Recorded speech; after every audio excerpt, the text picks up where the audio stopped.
FAC 501, the story of Anthony H. Wilson, contains some strong language from the start. In the northwest, it rains and it rains and it rains, and yet we managed to produce the Industrial Revolution, the trade union movement, the Communist Manifesto, and even the goddamn computer.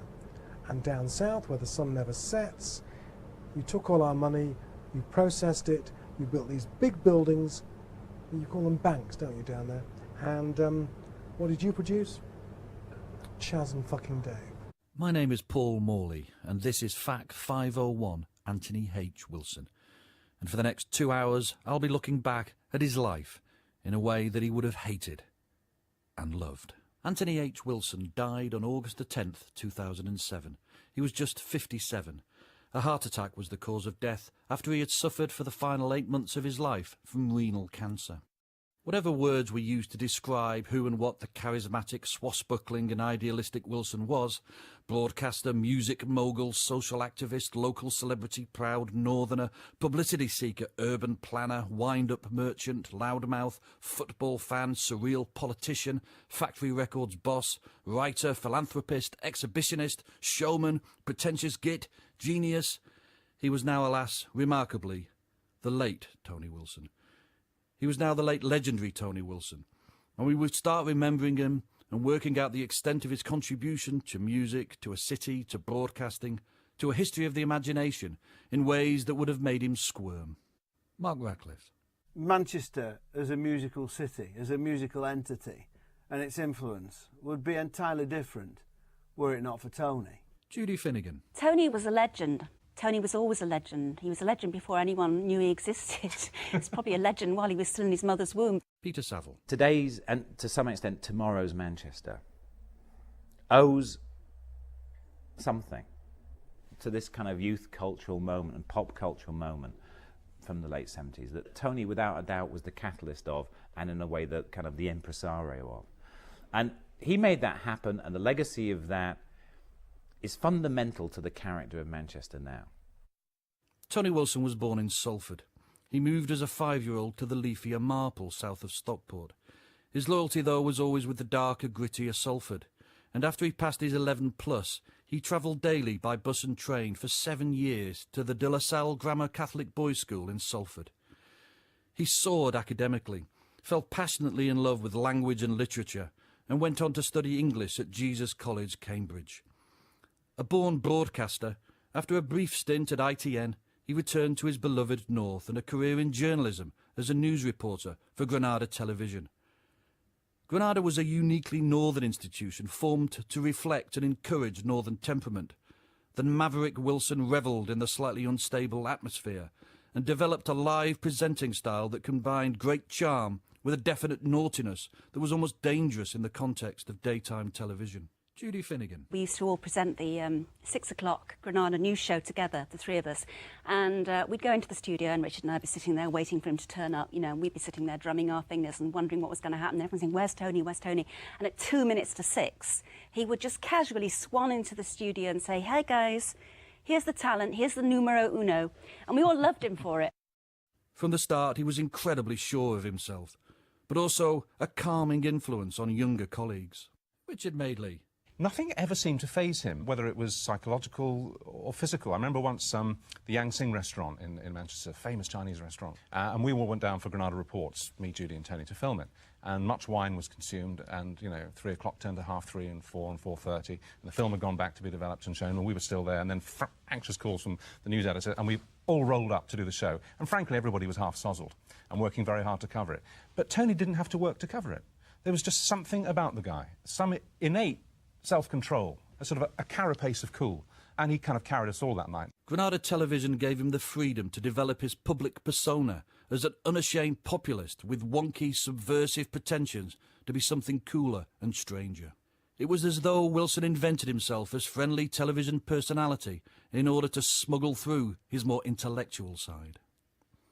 In the early 1970s, he became an unlikely local celebrity, loved by teeny boppers and grannies, an energetic, self-regarding part of the northwest television landscape.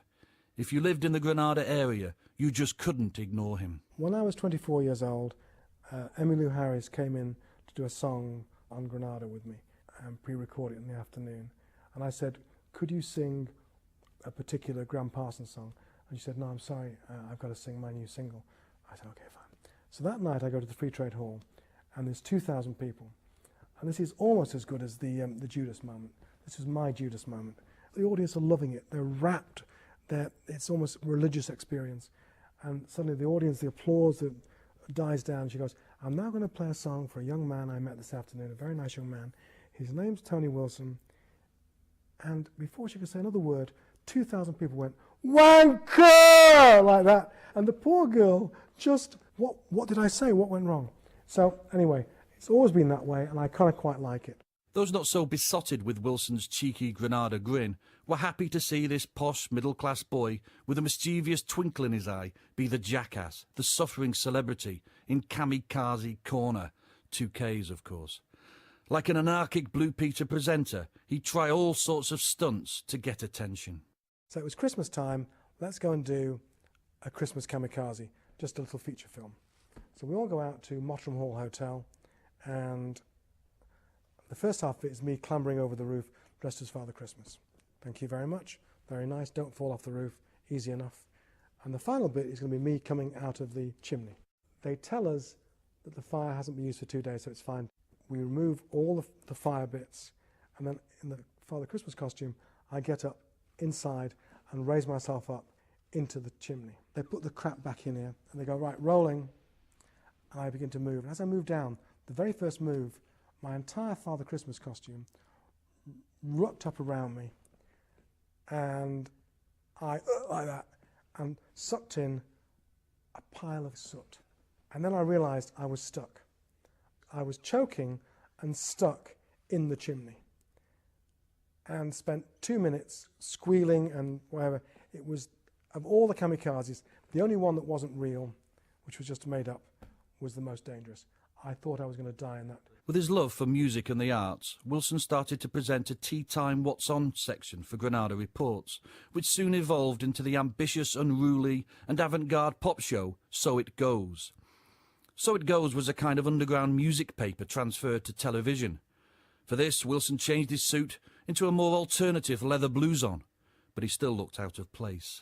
Paul Ryder. I was quite confused when I was like 11 and So It Goes came on telly, and there's the local anchorman doing this really cool music programme. So, it was like, why is he doing this? He reads the news, you know what I mean? It's like, it wasn't a done thing.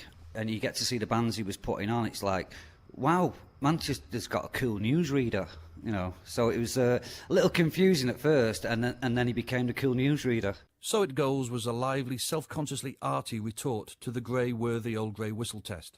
It would feature Clive James explaining what aspects of pop had caused him brain damage that week, and promote an endless succession of radical minority rock acts.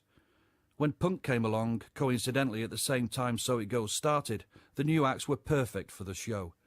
After 2 seasons of the show, only broadcast in 3 ITV regions, Granada cancelled the series, apparently finally unnerved by a swearing Iggy Pop. The final So It Goes show went out in December 1977 and featured Jonathan Richman, an Ian Drury tribute to Charlie Mingus, Steel Pulse and The Clash. No pop TV show since has come close to recapturing So It Goes' experimental pioneering spirit.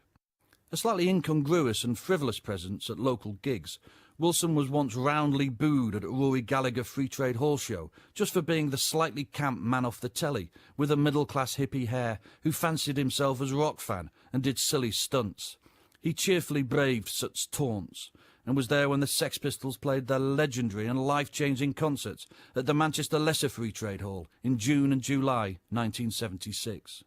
The shows, promoted by Howard Devoto, who formed Buzzcocks, motivated everyone who was there to respond to the astonishing elemental challenge that the Pistols chaotically issued. I was reading the evening news one night, and there it was in the little column, concerts. It had Lesser Free Trade Hall, Sex Pistols, 50p. So I thought, oh, that was on Melody Maker cover. Never heard him, anything like that. Just read it in Melody Maker about the riot, and I thought, oh, this sounds like a laugh. So phoned Barney, and down we went. And that was it. Within months, a distinctive Manchester punk scene came to life because of the Pistols' visits. Most of those in the audience would form groups, such as the Fall, the Smiths,